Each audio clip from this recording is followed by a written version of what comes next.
up, y'all? It's me, Sister Girl Tuesday, back at it again with another video. And this month's Black History quote is coming from Shirley Chisholm. And it says, if they don't give you a seat at the table, bring a folding chair. And I just feel like when you read that quote, when you say that quote, like you gotta have that stank on it. And so that's why I'm sharing it with you guys today.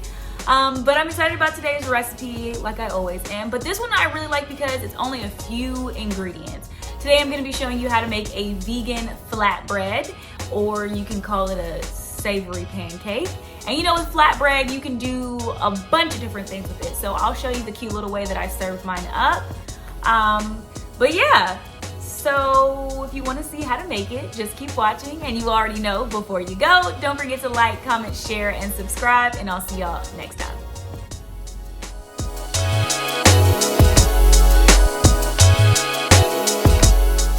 First thing we're gonna do is start with our dry ingredients. We've got cashew flour. So it's a half a cup and 1 tablespoon.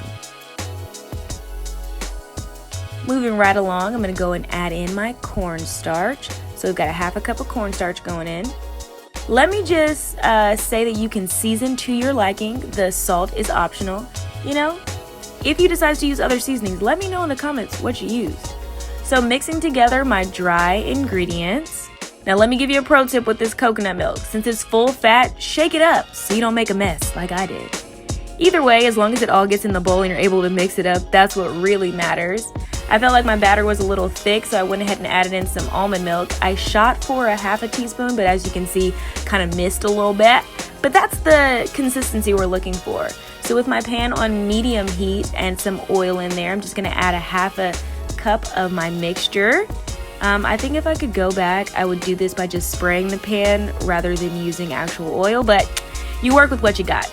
But a few simple ingredients and just a couple minutes on the stove and voila, you are finished with your flatbread savory pancake. Don't be afraid to doctor it up with a little barbecue sauce and some veggie chicken with fresh vegetables. Let me know what you think about this recipe in the comment section below.